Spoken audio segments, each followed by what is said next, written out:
दोस्तों, आप सभी को स्वागत है बिग जॉब प्लेटफॉर्म में। पहली बार आए तो चैनल को सब्सक्राइब कीजिए, लाइक कीजिए, कमेंट कीजिए। जितने सारे स्टूडेंट जॉब कर रहे हैं या पढ़ाई कर रहे हैं उस सारे स्टूडेंट के लिए गोल्डन अपॉर्चुनिटी है। साथ ही ये जो जॉब वैकेंसी निकली इसमें बहुत पोस्ट वैकेंसी और इसमें जो क्वालिफिकेशन के साथ आपको जॉब करना बहुत आसान रहेगा। तो जितने सारे स्टूडेंट हैं उस चैनल में पहली बार आए हैं उस सभी को वेलकम करता हूँ। साथ ही ये government of India and department of atomic energy, director of purchase and store, इसी डिपार्टमेंट में आपको जॉब वैकेंसी है। ये जो जॉब लोकेशन रहेगा वो आपका मुंबई में रहेगा। जॉब लोकेशन जहाँ पर मुंबई में जॉब अप्लाई करने का आपको मौका मिलेगा। इसके जो जॉब की डिपार्टमेंट है और डिपार्टमेंट ऑफ ऑटोमिक एनर्जी, इसी डिपार्टमेंट में आपका जॉब रहेगा साथियों। तो देखा जाए तो इसका जो वेबसाइट है वो वेबसाइट है dpsdae.gov.in। इस वेबसाइट से आप विजिट कर सकते हैं और जहाँ पर आपको अप्लाई करने का मौका मिलेगा। मैं आपको डिस्क्रिप्शन में भी दे दूँगा। तो साथियों, ये जो जॉब अप्लाई करने के लिए जॉब आपको जाना पड़ेगा, तो इससे पहले जानना जरूरी है। ये जो अप्लाई करने का जो डेट है वो 22 अप्रैल से शुरू होगा और 15 मई तक चलेगा और इसी का अंदर आपको अप्लाई कर सकते हैं साथियों। उसका जो लास्ट डेट है वो है 15 मई, इसका लास्ट ही डेट है। तो साथियों, जो जॉब के एग्ज़ाम रहेगा तो ये एग्ज़ाम जून में ही आएगा। 2 जून में आपको जून का सेकेंड वीक में आपको एग्ज़ाम देने का मौका मिलेगा। जब आप अप्लाई करने के लिए जाएंगे तो इसमें जो पोस्ट वैकेंसी है, क्या क्या रूल्स और रेगुलेशन हम आपको बताना चाहेंगे स्टेप बाय स्टेप। ये ऑनलाइन प्रोसेस में आप अप्लाई करेंगे और ऑनलाइन प्रोसेस में जब अप्लाई करेंगे दोनों डिपार्टमेंट में आपको जॉब मिलेगा। एक है जूनियर परचेज असिस्टेंट और एक है आपका junior store keeper in DPS. तो मुंबई की इसी डिपार्टमेंट में, मुंबई एरिया में आपको जॉब मिलेगा। और इसका जो पोस्ट की जो डिटेल्स है वो है junior purchase assistant and junior store keeper के लिए आपको ग्रुप सी, और इसके आपको जो लेवल रहेगा वो 4 लेवल में रहेंगे और आपका जो सैलरी रहेगा वो 25,500 शुरू करके 81,100 में रहेगा। और आपका एज लिमिट 18 से 27 साल के अंदर आपका एज रहेगी। वैकेंसी देखा जाए तो जो वैकेंसी एंड रिजर्वेशन में देखा जाए तो आपको टोटल जो पोस्ट वैकेंसी है वो 65 पोस्ट वैकेंसी है।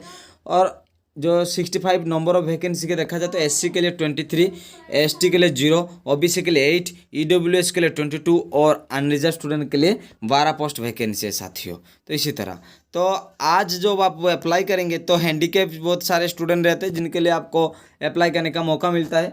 लेकिन इस डिपार्टमेंट में बोला गया है कि जो 3 पोस्ट है पीडब्ल्यूडी कैटेगरी स्टूडेंट के लिए 3 पोस्ट रखा गया है। और जैसे कि और इसमें जो हैंडीकैप स्टूडेंट के लिए आप देखेंगे कि इसमें फिजिकल जो हैंडीकैप वो 40% होना जरूरी है। सर्टिफिकेट होना जरूरी है। जैसे सर्टिफिकेट उसी स्टूडेंट को मिलते हैं जिनका 40% आपको हैंडीकैप हो चुके हैं। और साथ ही साथ यहाँ पर जो बोला गया कि 7 जो पोस्ट रहेगा वो एक सर्विसमैन के लिए आपको 7 पोस्ट रखा गया है, जहाँ पर एक सर्विसमैन के लिए इस डिपार्टमेंट में। तो ये नेशनलिटी इंडियन होना जरूरी है, सिटीजनशिप इंडियन होना जरूरी है। एज लिमिट तो हम आपको बता चुके हैं। और साथ ही साथ इसमें जो एज लिमिट है वो 18 से 27 साल के अंदर एज होना जरूरी है।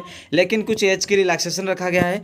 SC ST जो कैटेगरी स्टूडेंट जितने सारे हैं उनके लिए शेड्यूल, तो SC के लिए आपको 5 साल एक्सटेंशन किया जाएगा, OBC के लिए आपको 3 साल और PWD अनरिजर्व स्टूडेंट के लिए 10 साल, PWD OBC के लिए आपको 13 साल और PWD SC स्टूडेंट के लिए आपको 15 साल एक्सटेंशन किया जाएगा।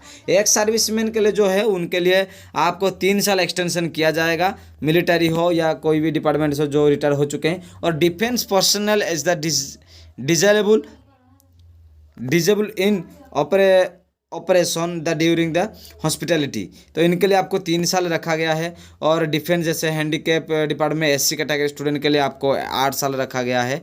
इसी तरह एडिशनल एज रखा गया। तो सेंट्रल गवर्नमेंट में जो सिविल एम्प्लॉयज़ है उनके लिए आपको 40 साल तक आप अप्लाई कर सकते हैं अप टू। और central government the civil employees SC के लिए आपको 45 साल तक अप्लाई कर सकते हैं। और जैसे डिवोर्स या किसी का पति नहीं है या कोई शादी नहीं किया उन कैटेगरी स्टूडेंट लेडीज़ के लिए 35 एज तक आप अप्लाई कर सकते हैं। और उसी जो हमने बोले नहीं कि जो जिनका हस्बैंड नहीं है, जिनका डिवोर्स हो चुका है और जो शादी नहीं किए हैं उनके लिए जो है वो आपको SC स्टूडेंट के लिए 40 साल तक एक्सटेंशन किया गया है। जब आप अप्लाई करेंगे तो आपका डेट ऑफ बर्थ तो भी एक्सेप्ट किया जाएगा, जैसे आपका कोई सर्टिफिकेट जो मेट्रिकुलेशन सर्टिफिकेट होगा उसी कंडीशन में आपका सर्टिफिकेट को जो एक्सेप्ट किया जाएगा। जैसे आप अप्लाई करने के लिए किसी कंप्यूटर सेंटर में जा रहे हैं या आप खुद ही अप्लाई कर रहे हो तो उस जगह में आपका सारी सर्टिफिकेट होना जरूरी है। हो सके तो आपका मोबाइल में अपलोड कर लेंगे तो आप घर में बैठ के लैपटॉप में भी अप्लाई कर सकते हैं। तो इसके लिए इस चीज़ को आपको ध्यान देना बहुत ही ज़रूरी है साथियों। तो आपका फ़ोटो भी होना ज़रूरी है जहाँ पर आपको स्कैनिंग किया जाएगा। तो सारे चीज़ आपका जो जो डॉक्यूमेंट है और आपका जैसे कोई स्पोर्ट की सर्टिफिकेट हो, कोई भी सर्टिफिकेट हो, वहाँ पर देने के समय आप ऐड कर सकते हैं साथियों। तो जब आप अप्लाई करेंगे तो EWS सर्टिफिकेट होगा तो आपके लिए बहुत ही आसान होगा जॉब करने के लिए। तो EWS सर्टिफिकेट आपका साथ होना ज़रूरी है। EWS सर्टिफिकेट आपका होगा तो आपको जब सिलेक्शन किया जाएगा उस समय आपको कम मार्क में आपको सिलेक्शन किया जा सकता है साथियों। तो इसी तरह आपको और भी डिटेल्स में बताना चाहेंगे साथ जो भी स्टूडेंट है, हम आपको और भी डिटेल्स में बताना चाहेंगे। ये जॉब आप अप्लाई करेंगे तो ऑनलाइन प्रोसेस में आप अप्लाई कर सकते हैं इसको। और ऑनलाइन प्रोसेस में जब आप अप्लाई करेंगे तो आपको क्वालिफिकेशन भी मांगेगा इसको जॉब करने के लिए, क्योंकि मैं आपको एज और आपका जो सैलरी वो सारी चीज़ बता चुका हूँ। अभी हम आपको क्वालिफिकेशन बताना चाहेंगे। और महिला और पुरुष दोनों भी अप्लाई कर सकते हैं। उनके लिए जो क्वालिफिकेशन मांग रहे हैं वो आपका ग्रेजुएशन होना जरूर। ग्रेजुएशन में आपका 60% साइंस में और कॉमर्स में 60% मार्क होगा तो भी अप्लाई कर सकते हैं, लेकिन आर्ट्स पीला कोई अप्लाई नहीं कर सकता। इसके लिए डिप्लोमा में mechanical engineering, electrical engineering and electronic and computer science 60% and government recognise university under, ये सारे सर्टिफिकेट होगा तो भी आप अप्लाई करने के आसान होगा। मेड ऑफ सिलेक्शन जब आप सिलेक्शन करेंगे ऑब्जेक्टिव टेस्ट रहेगा और डिस्क्रिप्टिव टेस्ट रहेगा। इसी तरह आपका टेस्ट में आप क्वालिफाई करेंगे तो भी आपको अच्छा रहेगा। इसी तरह एग्ज़ाम आपका सिलेक्शन होगा जहाँ पर आपको इसी तरह एग्ज़ाम देने का मौका मिलेगा। ये आपका एग्ज़ाम में पैटर्न उसी तरह एग्ज़ाम में क्वेश्चन आएगा। तो हम आपको बताना चाहेंगे आगे तक कैसे डिटेल्स में बताएंगे, उसका जो लिंक है हम डिस्क्रिप्शन में दे देंगे, आप वहाँ से भी ले सकते हैं साथियों। तो हम आपको और भी बताना चाहेंगे कि इसका जो एग्ज़ाम जो प्रोसेस रहेगा वो किस तरह रहेगा। इससे पहले हम आपको बताना चाहेंगे, इससे कोई अभी तक तो कोई एप्लीकेशन चार्जेस नहीं लिखा गया है, जैसे आपको कोई एप्लीकेशन चार्जेस देने का मौका मिलेगा इस तरह तो कोई मेंशन नहीं किया गया है। फिर भी हम आपको एक एग्ज़ाम पैटर्न बता देंगे कि एग्ज़ाम 2 स्टेज में होगा, 2 आपको प्रीलिम और मेन दोनों ही एग्ज़ाम होगा। और इस जो एग्ज़ाम में आपको टोटल जो 200 मार्क एग्ज़ाम होगा, पहले 200 मार्क एग्ज़ाम में आपको जनरल इंग्लिश 50% और general intelligence and reasoning test और बेसिक अकाउंटिंग प्रिंसिपल के लिए आपको 60 मार्क यहाँ पर एग्ज़ाम होगा। और क्वांटिटेटिव एप्टीट्यूड के लिए आपको 50% और जनरल नॉलेज के लिए 20 और कंप्यूटर बेस के लिए 20। टोटल जो एग्ज़ाम होगा 2 आवर्स और विद द बेंच मार्क के लिए आपको 2 घंटा 40 मिनट मिलेगा जो हैंडीकैप स्टूडेंट उन सारे स्टूडेंट के लिए। लेकिन जो साधारण स्टूडेंट के लिए आपको 2 घंटा आपको मौका मिलेगा साथियों।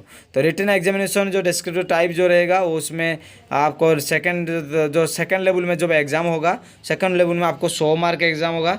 इसमें आपको इंग्लिश और कॉम्प्रिहेंसिव लैंग्वेज का ऊपर और इंग्लिश ग्रामर 50% आपका रहेगा।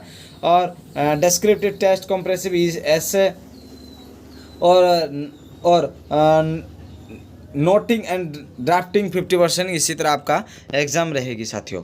तो इसके लिए आपको 100 मार्क वहाँ पर एग्ज़ाम देना सेकंड। और लास्ट जो आपका वाइवा टेस्ट रहेगा वहाँ पर आप क्वालिफाई कर जाएंगे तो आपको इस जॉब करने का संपूर्ण रूप अधिकार है, वो आप अप्लाई भी कर सकते हैं साथियों। तो इसी तरह था। और एग्जामिनेशन एडमिशन जब रहेगा आप अप्लाई करेंगे तो उस समय जाने के लिए आपको देखिए, जब आप जा रहे हैं एग्ज़ाम देने के लिए आपका पास या वोटर आईडी या या आधार कार्ड या driving licence, PAN card, passport या आपका कोई यूनिवर्सिटी अंडर कोई आइडेंटिटी कार्ड या एम्प्लॉय आइडेंटिटी कार्ड गवर्नमेंट की या एक्स सर्विसमैन की कोई discharge book issue ministry of defence, इसी तरह कोई डॉक्यूमेंट लेकर आप एग्ज़ाम देने के लिए जा सकते हैं। जहाँ पर आपको इसको भी देखेंगे ना जब आप एग्जाम देंगे तो डॉक्यूमेंट वेरिफिकेशन किया जाएगा आपका जॉब से करने से पहले। तो डॉक्यूमेंट वेरिफिकेशन करने के बाद आपको इस तरह जॉब करने का मौका मिलेगा। तो साथियों पहली बार इस चैनल में आए तो चैनल को सब्सक्राइब कीजिए, लाइक कीजिए, कमेंट कीजिए। आपकी छोटी सपोर्ट मुझे बहुत मोटिवेशन मिलती है। और देखा जाए तो मैं आपको लास्ट में बताना चाहूँगा यहाँ पर कोई एप्लीकेशन फ़ी चार्जेस नहीं मेंशन किया गया है, लेकिन हो सकता है ज़्यादातर समय एप्लीकेशन फ़ी लग सकता है, बहुत सारे जॉब में लगता है। तो लेकिन मैं आपको बताना चाहूँगा आप लेके जाना, कुछ भी मनी लेके जाना, जहाँ पर हो सकता है तो आपको एप्लीकेशन जो आपको एप्लीकेशन फ़ी लगेगा तो आप दे सकते हैं। तो साथियों पहली बार इस चैनल में आए तो चैनल को सब्सक्राइब कीजिए, लाइक कीजिए, कमेंट कीजिए। आपकी छोटी सपोर्ट मुझे बहुत मोटिवेशन देती है। कोई भी समस्या हो आप मुझे कमेंट कर सकते हो, मैं सारे समस्या का रिप्लाई देता हूँ। तो थैंक यू दोस्तों, जय हिंद।